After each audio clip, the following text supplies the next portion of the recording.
And so his brother, who is like the main character, Michael Scofield, he ends up breaking into the prison to break his brother out of the prison. Does it work? He gets like some blueprints, tattoos all over his body. Yeah. And he uses that as like the map to, you know what I mean? You know what I mean? Don't tell me this show don't sound dope, Nate. You ever watch Prison Break? See, we can crash out on this. You ever watch Prison Break, Nate?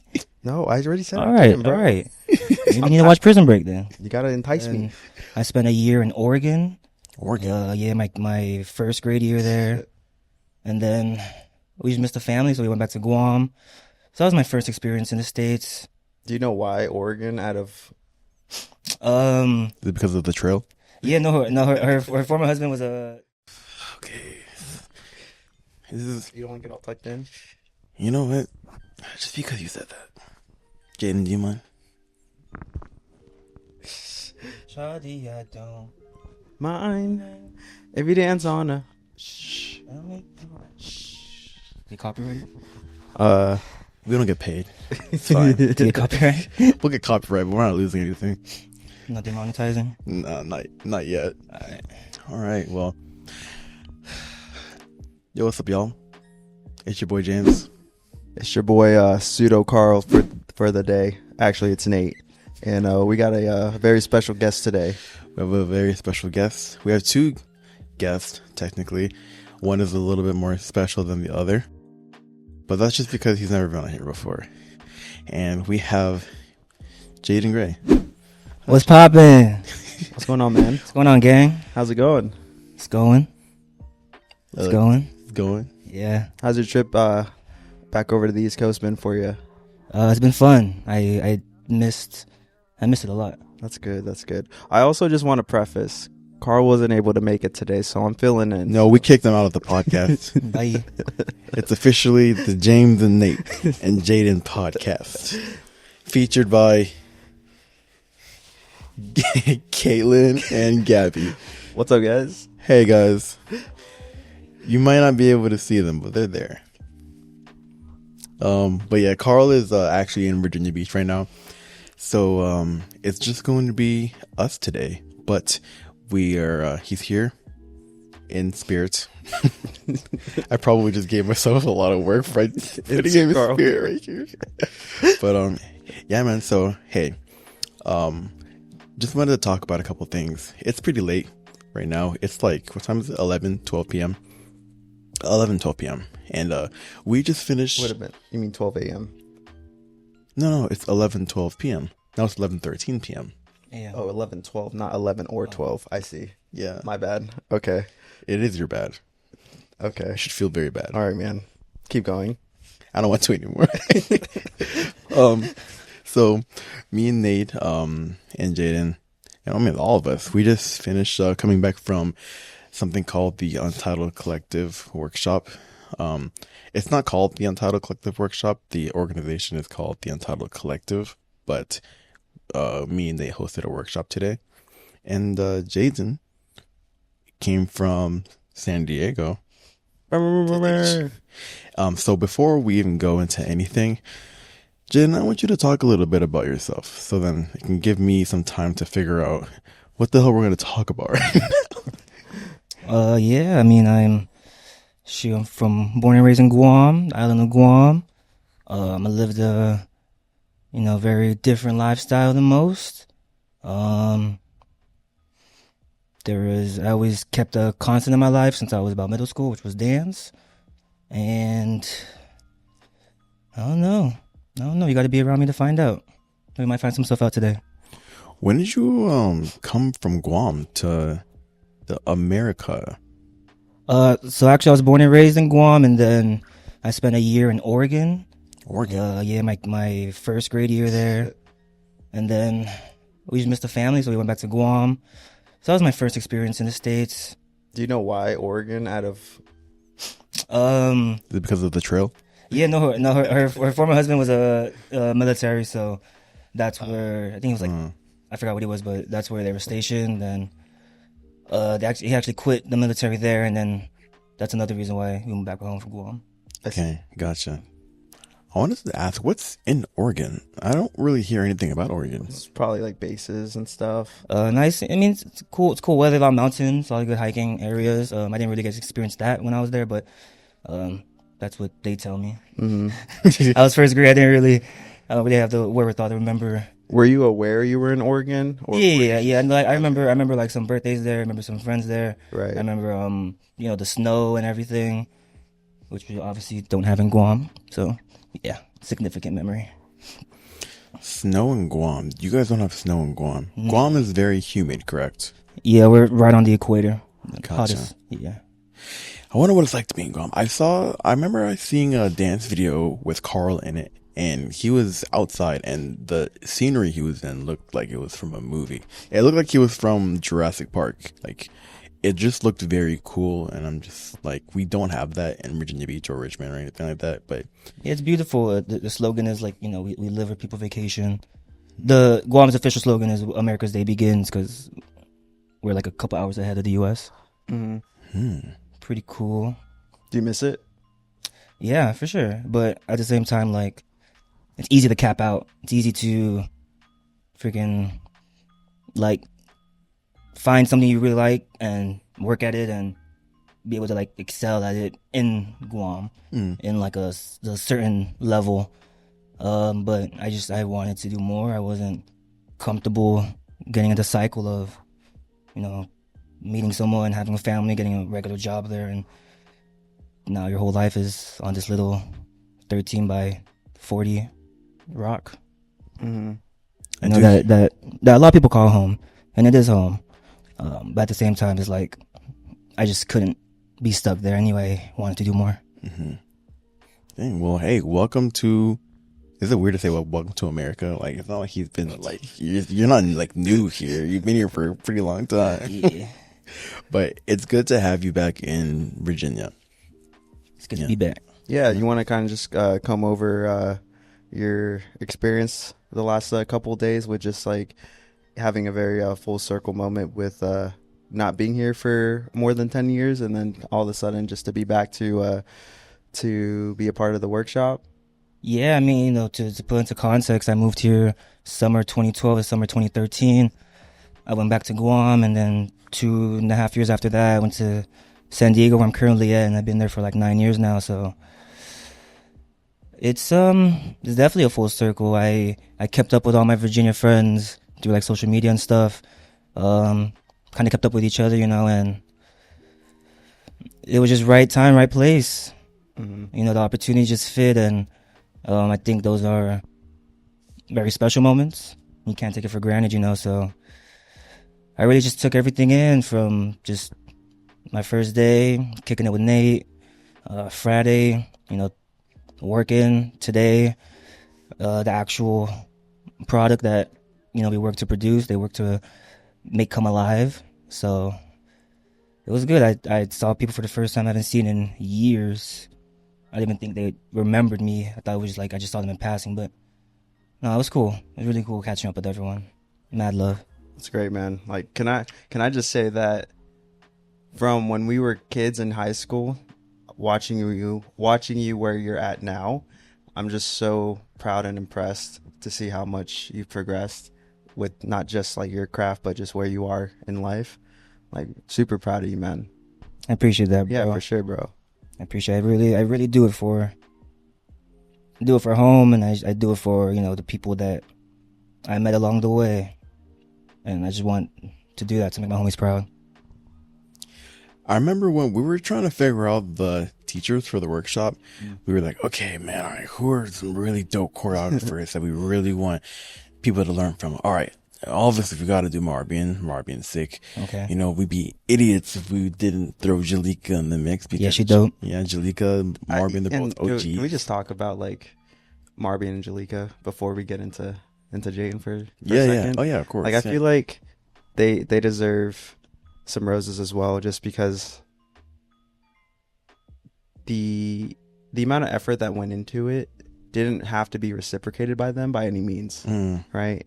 But just really appreciative of both of them just allowing us to highlight and showcase them like within our first first class or first event, and for both of them to be Crucial alumni. Shouts out to Crucial. It was just another full circle moment to have them there, like part of all the festivities, and the energy that was in that room today was unmatched. I haven't seen it in a while. I haven't felt it, but everything in there just emulated what I want the community to be. Sure. No, I get what you mean, man. Like, I mentioned it a couple of times, but like after when we were finishing with Marbian's piece, there was something about it that just felt like, yo, I feel like I stepped back in time for a moment.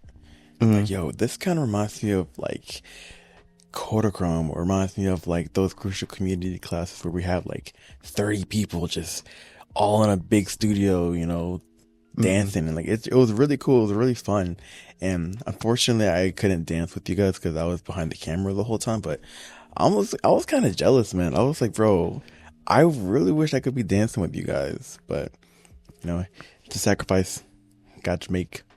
It's okay. Well, it's just we were on the other side of the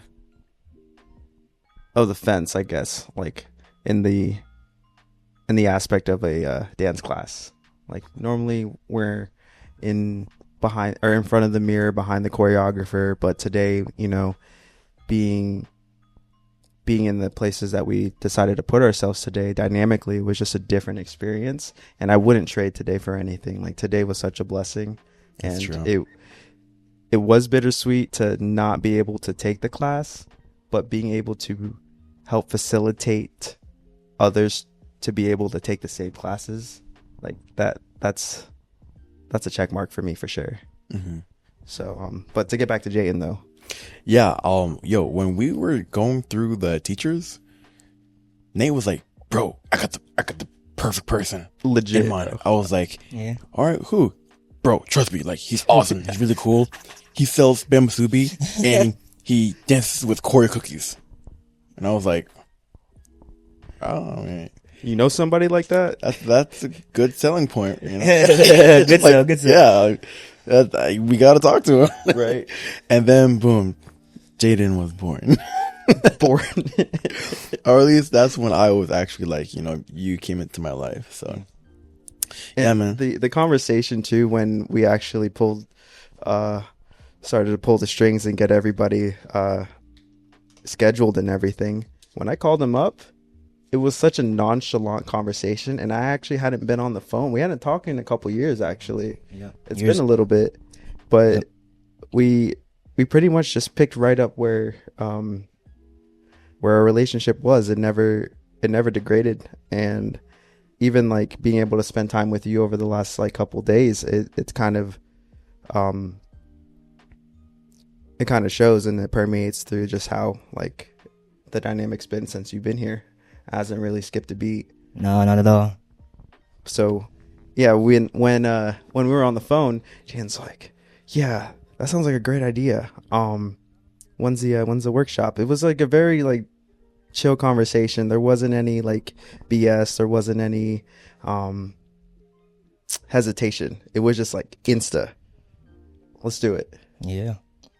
Opportunity came a knocking. Like past couple months, you know, on a little dance break, focusing on work and family, but even to recognize that I'm on a break, but recognize an opportunity in front of me was like a nice thing, you know. And yeah, like Virginia has a very special place in my heart. So if it makes sense, even if it sometimes doesn't make sense, you got to do a little extra. Like I will be down. You know what I mean? That's how much I really mess with you guys, and that's how much I guess impacted my life, you know? Especially like I was with Nate almost every day, you know, with my true dog during that time here. And James, do you know he was only here for a year? Roy, you were only here for a year? yeah, summer 2012 to 2013. And then 13, that's when I came through. Yeah. Yeah, James took my place. Yeah, I became Jayton. I mean, I was not. Then I was hanging out with Nate every day. So yeah, And we've talked about that before. Like the thing with one of the biggest character traits I think I've learned specifically from my mom, and like how she treats letting people into our circle as a family, is that we don't close the door for anybody. The door is always open for those willing to walk through it and, like, you know, be a part of the family. And I mean, I kind of just adopted the same thing, you know, and same thing with like Jayton is the same to you and anyone else that I have a close relationship with now. It just kind of transcends past like being friends, because like when I'm like down with y'all, like I feel like a kid again, not gonna lie. Like these last couple of days, like I feel very it's very nostalgic and you're exciting. Yeah, those are pretty good words for that to describe. But yeah, how was the workshop experience for you today? Yeah, man. Seeing the East Coast community. Man, it was really good. You know, got there, set up, everything was. You only fear like what you don't know, like it's the fear of the unknown, and even before the event starts, you're thinking like, damn, who's gonna show up? You see your pre signups already, but you're still just hoping the day goes good, you know. And when we got the first stretch in, Karl did a warm up, and then they did a stretch, and you can already tell, okay, people are down, people are ready to get stuff going today, and the energy was great. All 3 classes, you know, I took the first one, left a little early to prep for my class. Energy was good, choreo was great, vibes was nice. Yeah, my class was dope. My class was dope. You know, I gave them a revamped piece, and you know, I was kind of hesitant. I didn't know if I was gonna fully get through it. It was 12 8 counts. It was kind of a push. But once I got through like the first section of the piece, everyone's ready. Everyone's down to learn. Everyone was trying, like really trying, and gave me the confidence to actually finish the piece. And man, really talented people down here. I didn't take Jalika's class. I was dying. I'm sorry. Sorry, Jalika. Sorry again. But yeah, overall, I think it was a success. Hey, man. That's really good to hear. Like I mentioned, I'm jealous of you guys because like I really wish I could take class, but like y'all were killing it, man. I felt like I would have just been in y'all way. But I'm really glad that you got to come out here and teach and just like be a part of the community. Now, I know that you've been dancing for a while and you're very talented, not just as a choreographer, but like, you know, as a teacher, but you also have a Spam Musubi business. Yes, sir. And so how did you even get into selling Spam? Yeah, what's the origin story? Yeah. In Guam, like you go to like a mom and pop store, gas station, there's like a section near the cash register that, you know, has like musubis, some sushi rolls, some breakfast plates, empanadas and all that. And yeah, I'll always grab like a musubi or whatever to go to school with. So that was like I don't know, significant or something from my childhood I remembered. And I came out here and I was just, you know, was getting like L&L musubis. It's alright. And then I was like, man, how can I make my own? I looked at YouTube. It was like traditional way to make it through the can Spam. Mm-hmm. So I made it in there. I'll just make a few at a time. I'll bring it to my work, let my coworkers try it. They're all foodies, so they'll just give me advice and stuff. And then I just kept taking their advice. I kept elevating it. I kept changing the ingredients, what's working, what's not working. You know, eventually one of my homegirls asked me to cater her birthday.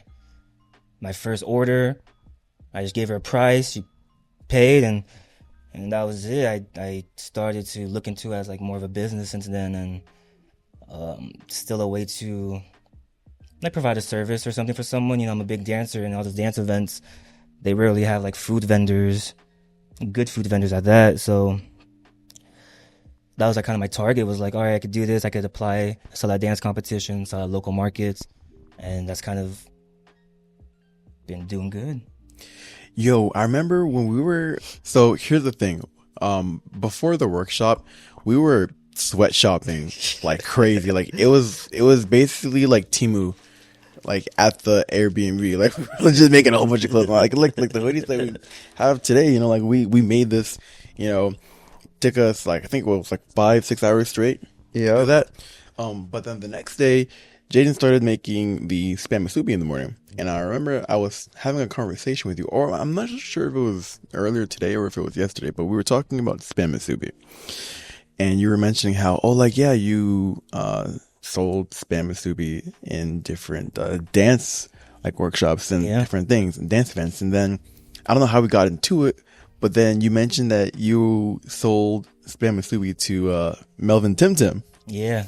And I think that that's actually hilarious. No, not hilarious, but I think it will be hilarious if you mention that to Karl. Does Karl know? I don't think so. Okay, because Melvin Tim Tim is like Karl's guy. Like, is he the goat? Yeah, he's like Karl's like, like, you know what I mean? Melvin Tim Tim's his guy. Yeah, I'll talk to him about it. And honestly, it's really interesting. I really started at like. The first big one I did was a competition called Bridge Dance Competition. And, like, they took me in. It was kind of the biggest vendor fee I ever had to pay. So I knew, okay, I have to, like, show out. And I made, like, 700 musubis. That's insane. Yeah, so my musubis, they're snack size halves. So technically I made, like, 350 full-size musubis. Cut them in half, 700 pieces. How long did that take you?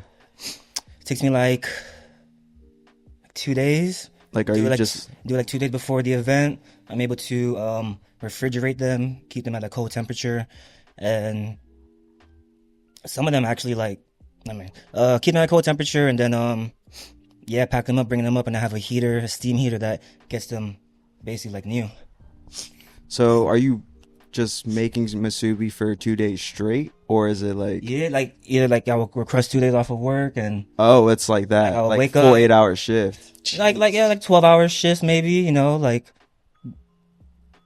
Yeah, like I would do like 2 hours or I'll make like a batch of one flavor.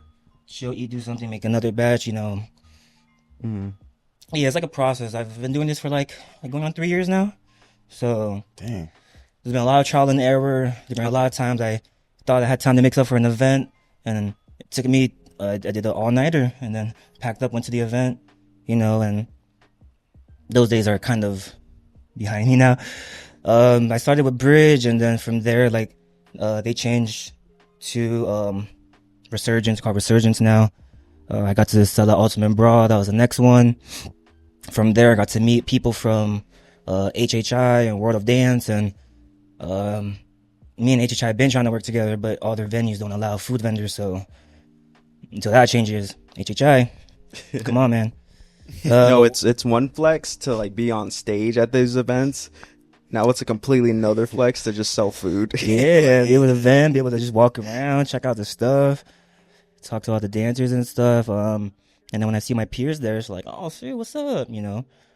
So World of Dance reached out, and I was super excited for that one. I didn't know if it was gonna be successful or not, but just to say I got to sell that World of Dance, to have that stuff there was good. They put me in the right next to the freestyle circle, so it was really busy, and that's when I got to saw Melvin. I saw Kida and one of his dancers. His name's Kendrick. He I think his mom's from Guam. They live in the Bay now, so he's the one that was like, oh, 671. I was like, yeah, and that's what he told me about his mom. I didn't even sell it, I just gave them some. I'm like, here, bro, here's a couple pieces, you know, get to your mom, whatever.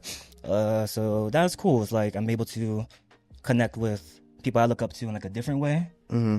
And then once we're able to, they're like, oh, what do you do? And I'm like, oh, I can dance too. Or I got to sell like Good Times, or not Good Times, but I went to the Bay with the company. They hosted like a show and I got to sell at one of their workshops. So there was like Kelvin and them from Northside and Jillian Myers and Haney Kim, and I was like, okay, can you get a picture? So right, you know, and it's kind of getting out there, at least like in the dance scene, kind of. So have you danced and sold at the same day? Yes. How's that it? No, wait. They dancing the same day. Let me think about that. Yeah, I did. It was Ultimate Brawl. Going Up was performing, and I had to sell as well. I just had one of my homies like watch the booth while I was there. Shout out you, Daniel. There you go. Hey, shout out Shout Daniel. out to Daniel. Yeah, Wait, which so- Daniel? Do I know this Daniel? Fernandez. Oh, never mind. Still shouts out to you, Daniel. Cookie Daniel. I know 2 Daniels. That was not one of them. Damn, Daniel. That's crazy though, man. Like going from dancing to selling spam musubi to these dancers and then still dancing. Yeah. And even like meeting cool people like Melvin Tum Tum, you know, like again, mention this to Karl. Karl would be like, what? Why are you a dancer?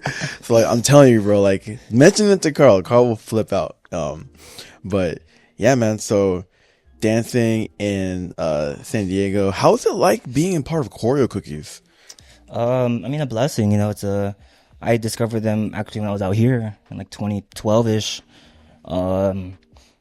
It was their mint set. It's one of their only sets that got a perfect 100. What? Mm-hmm. It was at Ultimate Brawl too. Shout out. Yeah, I saw it. I was always inspired. You know, I went back to Guam. I'm in Guam. You know, we go and we watch them, almost like celebrities. Like, oh, the comp just dropped. Let's go watch. Mm-hmm. Until my mom said that they were coming to San Diego. I dropped everything and I was like, all right, cool. Not only am I going to California, but I'm going to the specific place for where they're at. And I already kind of knew a little bit about the culture, just a little bit. But you know, once I got there, it was real. You know, going taking their classes, actually seeing them, going to performances and all that stuff. Then actually, you know, being a friend separation away from knowing one of them, and then oh shoot, now we're going to have boba, or some of my Going Up teammates made it to cookies, and now we're all hanging out type stuff. And you know, they're always just good people. And you know, when you get asked, it's like, you know, of course. And, Do you have like a favorite performance with them? ooh, my favorite performance will probably be our Good Times, or I think our denim set. One of the main reasons because I get to collab with Austin. Got to collab with Austin Edwards and put like a section in our set. Nice. That was super nice. I mean, second one would definitely be our 2024 Body Rock set. Yeah, it was the first time Cookies won first place there in 10 years. I'm gonna have to check that out. Yeah. 10 years exactly, and it was a hard set for us. The choreography is hard, staging was hard, and just the emotional toll it took with it was hard. Like, you're talking about crying every run. Like, once you actually discover the meaning and the feelings, everyone's like on one accord. Yeah, that was a big set because like we had like 5-6 people leaving. Oh, So they were just like they weren't dancing anymore, or no, I mean, like, you know, they're just moving on. Gotcha. Right. You have to move on. It's like, you know, LA stuff, or too many jobs, or you know, It was time. it was time being on the team. So I don't even know the reasons, but and I'm sure everyone has their reason. Oh, appreciate it. There you go. Super random and off topic. Well, for those of you guys who are curious to like why you guys see the logo conveniently around 29 to 30 seconds of the podcast episode is because with DSLRs, we're filming on a DSLR. It's a Canon EOS R, nothing too crazy. I'm not gonna like keep secret what we use, but you can only film for 30 minutes. Yep, and there's a federal regulation apparently against having DSLRs run over 29 minutes and 99 seconds. It has something to do with like taxes or something, like, or it being expensive, or I don't know exactly what the reason is for, but supposedly like it can run longer, but they cut it at 29 minutes, and it's I think it's taxes. it has something to do with taxes. Yeah. That's wild. Yeah, Isn't it crazy? It doesn't make any sense. Right? Like, let's just Why can't you just unleash the full potential of the Right. camera? Like, So who we would could, think to make that a law? I don't know. money. Oh no, yeah, it's definitely money. Yeah, I'm pretty sure when I looked it up that one day, it was taxes. Yeah. Yeah. You're trying to tax them more. It's crazy. Just so you know. Come on, government. Yeah. And so now you guys know. So no one better come after me and be like, "Oh, James, you just gotta do this." Like, shut the fuck up, all right? Like, I'm one of those people. I've given them options. it's Nate. Nate is them people. I know you told me that there's a solution. If I connect my camera to like a laptop and then try to use it as a webcam, I tried that. Because here's the thing. I was filming a show and it was going to be like an hour, 30-minute show. So I wanted to make sure that I could cover it, but I couldn't connect my camera to a laptop and use that as a webcam. I just couldn't do it. I looked up YouTube video. I almost called you. I looked up YouTube videos. I went on TikTok, looked up videos. I went to Best Buy and bought like 3 different HDMI cords. Should've practiced. HDMI to USB, HDMI mini to USB, just like trying a whole bunch of stuff. And I couldn't get it. I downloaded like 2 different programs, couldn't figure it out. And I just said, fuck it. I'm just going to maneuver it, figure it out. And I did. It turned out fine, but I don't know, bro. It's such an annoying thing to have to deal with. It's such a small, minute thing to deal with, but Is Canon your preferred camera? honestly, I can't necessarily say because this is my first camera that I ever got. Damn. But recently with the production company that I'm a part of, I've been filming on a FX3 Sony. And bro, Fancy. That's expensive. I kind of want to switch over to Sony. I know, man. Like, Yeah. You can borrow mine for a little bit. no, but I need the FX3. Okay. You need the $4,000. I need the $4,000 body with the $2,000 lens. The picture is just so clean. Dude, the crazy thing is, like, super expensive prime lenses is such a wild concept to me. Like, I know the glass is important, but man, it's so expensive. If for no reason. Like, hey, it doesn't move at all. It just focuses. $2,000. And you're gonna pay for it. But yeah, I mean, just something really random because, like, just so then you guys know exactly why I get up all the time. Like, that's why. So the secret's out. We can continue with the episode. So, anyways, when you're not dancing, when you're not making masubi, what are some things that Jayton Gray does in his free time? Yeah, man. You do play games? Fortnite? Some like I game like with my friends, or like when my friends are gaming. I don't like game on my own. Yeah, I'm the same sense. way. Yeah, same. Also, like I just have a really outdated PS4. Like I tried playing like Warzone. And it was just like heat up and and I'm just like I can't even play Warzone. So I mean, I'll start gaming when I get a PS5. I'm on the wagon that still hasn't gotten it, but Get a computer. You could get a PC. That too. But I get it. I still have a PS4 too, man. Like, I thought about getting a PS5, but if I get a PS5, it's going to be a nice, shiny toy for a couple weeks, maybe a couple months, but then it's just going to collect. Out. Yeah, it's going to collect dust, and I'm just going to be like, well, it's just there, so. Yeah, other than that, I mean, I like watching TV, watching shows. I can do that to really pass my time. Listen to podcasts sometimes. Other than that, I really like to be with like my little sister, my family, my mother too. That's cool. That's pretty tough. Family's important. Yeah. What's your favorite TV show? Dang. You gotta pick one. Dang. There are wrong answers. I'm joking. Dang. Wrong. Oh. I mean, I watched Prison Break twice. I watched Breaking Bad twice. I watched. All right, wait. I watched Snowfall twice. Wait. Pick one: Prison Break, or Breaking Bad. Prison Breaking Bad. Those are both good shows. Man, what a question. I would say I would choose Prison Break. It's Why? It's older. It's original. The concept is good, and I think it had more seasons.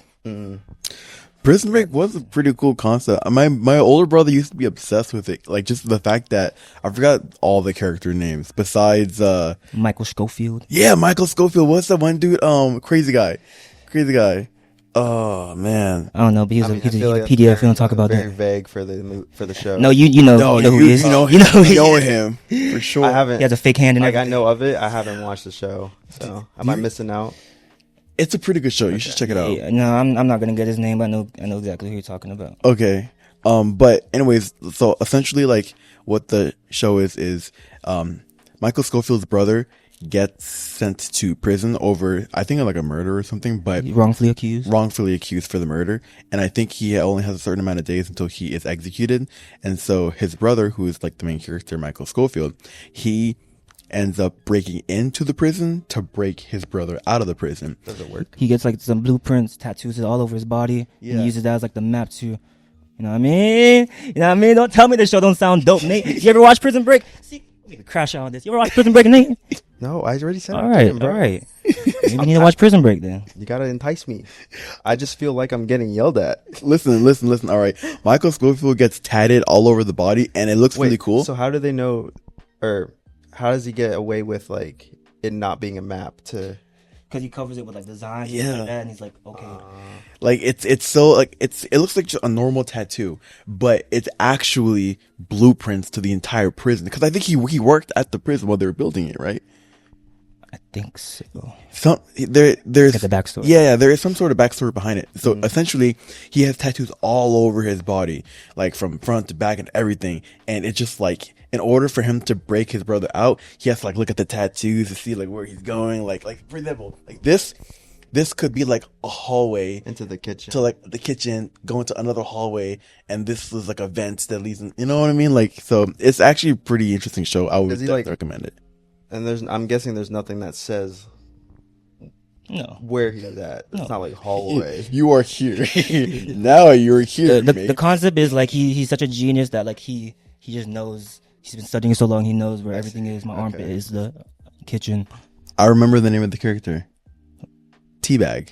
Teabag. Name was You guys Teabag. couldn't remember that. Teabag. I think it's like a name. I mean, I remember it now. That's crazy. But another random thing that I wanted to mention, because after the UC workshop, we ate out at what was it? The Village Cafe. The Village Cafe, Yep. which was super packed. It wasn't packed. We just had a lot of people. Yep. But anyways, Actually. you guys left, and then when I was trying to follow you guys after like maybe 20 or 30 minutes afterwards, I couldn't find my car. And here's the thing, when we drove to the parking garage, I was following you, but I wasn't looking around in my like surroundings. So I had no idea where the fuck we were. Like, I didn't even know. And so I was just following you blindly. And then when you guys left and when I dropped Sandra off in her car and I was walking back, I was like, where's my car? That's crazy because we had the opposite experience. Like you can ask Jay, and I knew exactly where we were. I was like, we just got to go up here, turn right, go up the stairs, and then it's around the corner. I could have used that. I really could have used that because I was walking around and I couldn't find my car. And it's funny because I ran into Jasmine and Jalika in the parking garage when they were leaving.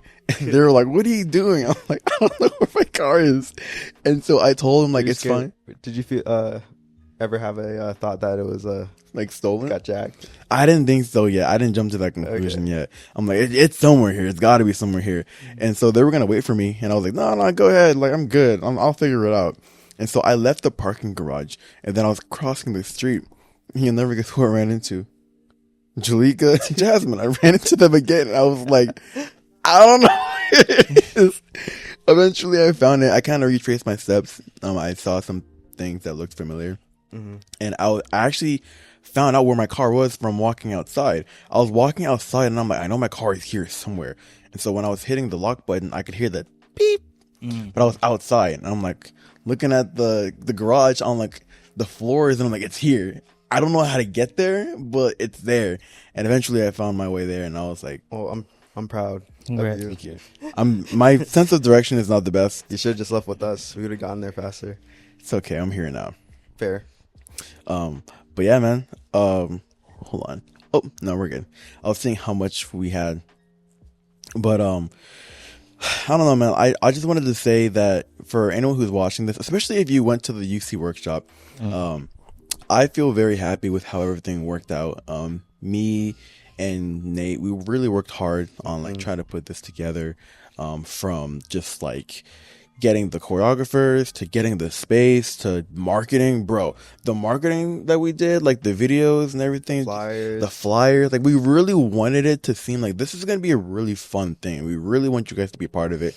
We don't just want to have a workshop, because I mean, I'm not going to say it's easy to throw a workshop, but like we want to have a workshop. We got vendors, we got, I think it's easy to throw an event, right?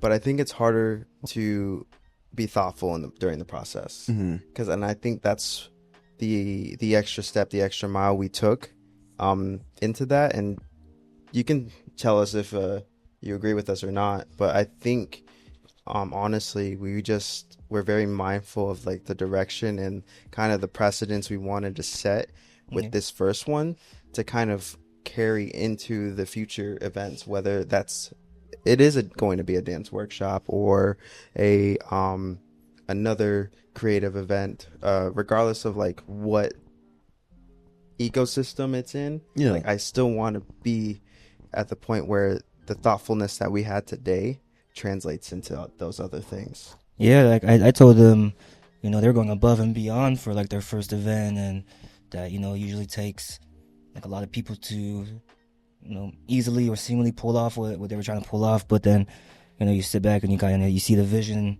that these guys are going for, and it's like, you gotta kind of go hard now, give them something that they can really remember and feel, and, only elevate later. And I told these guys, like, you guys are doing 80% of the work already. The 20% is like what you can't control. Studio flooding out, instructor getting sick, any of these things could out of your control, but luckily everything mended together. Happily everything mended together. And no, honestly, just to be fully transparent, now the whole thing is over, we were a little bit worried at the beginning of this week. Yeah, a little bit, because we had the turnout. I don't want to go into like exacts, but the expectation was not met yet. But today the expectation was actually like thoroughly exceeded. Like I was definitely surprised and super grateful. And I know if you kept a counter on me with the amount of times I've said appreciate or grateful, we're probably in the 20s at this point between the two words. But I just so appreciative and grateful of like everything that happened today. And I think, of course, like we mentioned, like, oh, it's easy to, throw an event, but it's the intention that we had behind the event. I personally feel like we did what we needed to do. Now, with that being said, like, we want to continue to do this. We want to continue to bring the community up, and we're planning on having these workshops at other locations. And like, I mean, I don't want to put out all the goals that we have for it, because I truly believe in working in silence. I like that. But all I have to say is keep your eyes open for more Untitled Collective ideas, or like the things that we post on our social media, because we do have a lot of things that we want to do, and we're really excited to let you guys know about it. But not yet. Yeah. And I thought it was really cool too, because I don't want to diminish any voices trying to promote their work, right? We already had, there was two of the students told us that they were both having workshops in the future and wanted to like plug it in. And realistically, like if you guys have anything, or like see a space to like collaborate, or any opportunity for the collective, for the Untitled Collective and yourselves to like work on something, like just let us know. We'll talk through it, and if directionally like it sounds like essentially achievable, like we'll do it. We don't care. Like, at this point, we threw a dance workshop with 3 instructors for the entire day, with, like James said, like with vendors, with merch for the workshop, for the collective, and got that all prepped for the day of event, for just for the love, like, honestly, like, we just doubled down just because we didn't necessarily have to. You know what? We did go hard. We didn't. I kept saying, like, no, I think we're just being mindful. We didn't make any money off of this event, like, at all. Nope. We are actually both under a couple hundred, but like, it's okay, because I truly believe that the amount of energy and like money and time that we put into it, with what we got back from the community, honestly, like, that pays back. Yeah, it was worth finding out what we were made of, what the community is capable of, and what we can do together. Yeah, the dance community is still there, man. Like, I know COVID was a big hit, but like, dancers are still there. They're still hungry. They still want to do things. They still want to teach and grow. And I think that the workshop that we hosted, I think that kind of helped show, like, yeah, we're still out here. So yeah, all I was hearing today was like, how they haven't felt this feeling in a while. They haven't seen something like this in a while. And I was telling them, like, yeah, that means there's a market for it. That means these people are looking for something that you guys have provided and could continue to provide. So no, for sure. And at the same time, as long as that void can be filled, like, I think at this point, I mean, we've shown that we have the capacity and the ability to fill it. So let's just keep pushing, man. Like, how was seeing the students? So like, it was dope. It was I was kind of scoping them out and a little gauging here and there with the first class, but no, they were cool. They were responsive, and that's one of the main things you can ask for a class. When you say responsive, like, do you mean like instruction responsive, or like? No, I mean responsive. Yeah, instruction responses. If I ask if everyone's good, yeah, like, that goes a long way. Mm-hmm. that's true than just being in a studio with quiet dancers. Yeah, it's like, right. Or even if, any questions, people are like saying no, or people are asking questions, like, instead of just say no if you don't have a, you know what I mean? Like if you're asking a question, like, respond, you know what I mean? It's basic, it's like conversation. So right. Yeah, that's kind of what I meant. Like they were verbally responsive, and like I said, the energy was there, and they were trying, they were giving effort, I get this piece wasn't hard, and I know we pushed and we made like, we actually finished it. Like I said, 12 8 counts. So it was a push for a lot of people, especially I knew people in there that haven't danced in a while, but they wanted to support, they wanted to see the old homie, and they stuck it through. And I commended them. Told some of them, like, yo, y'all jumping in the deep end quick. So, but I'm proud and happy to see everyone. It was really good. That's very well said. We're super glad that you've had a enjoyable experience, because this, honestly, I mean, this was very momentous for us. I mean, this was the first Untitled Collective, and everyone that came today, everyone that was a part of it, everyone that helped us out, everyone that volunteered, you guys were the first, and that'll always hold a special place, no matter like what we do with this. The fact that you guys came out, showed up, showed out, helped us, volunteered, worked with us, coordinated with us, assisted when you weren't even initially asked to help, and just jumped in because that's just how you guys are. It really just speaks to what we can do, like, when we're working together, for sure. As cliche and like common tongue as it is, like, we can do a lot when we're working together. Facts. All of you guys get a Thanksgiving turkey in the mail. You get a turkey. Everybody gets a turkey. The turkey will be cooked. Just make sure you eat it. Send back the wishbones for 10% off of any merch that we may have. But yeah, man, I mean, with that being said, today was an amazing day, and I'm just really looking forward to more days like that. For sure. Jayton, thank you again for being here. Thank you guys, yeah. Yeah, man. Like, it's really a treat. I watch podcasts all the time, but it's like the second one I've actually been on, and hey, appreciate it. Hey, you know what they say? First is the worst, second is the best, and then you start showing up every 2 months. Yeah. Hey. So you gotta watch Prison Break. Yeah, watch Prison Break. Nate, watch Prison Break. Okay. Do it. We're gonna quiz you the next time we see you, bro. It's gonna give me a season 1 test. Yeah. Is there any last thing you want to say? Any plugins? Any what is it called? Shout outs, tags, promotions. Yeah. Anything on the come up. Yeah. No, I mean, shout out to my mom. Shout out to my sister. You know Shout what I outs, mean? auntie. Shout out to the real ones. Do you guys say auntie in Guam? Auntie. Auntie. Because in Hawaii they say like auntie. Aunt. I mean, when I was a kid, I was like, that's my Auntie auntie. Ann. That's my auntie. But then grow up, I was my aunt. Gotcha. Auntie. Shouts out to auntie regardless. Shout out. Yeah, no, I'm just in this space of grinding, working, and honestly, like San Diego's not cheap or easy to live, so focus on grinding right now. But this is definitely spark something that like an opportunity can come, and you got to be ready for it.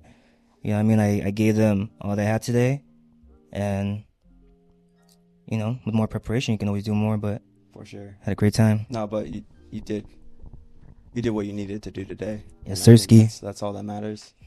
Hey, well, with that being said, make sure you check out Jayton's accounts on Instagram. Check him At Jayton Gray 671.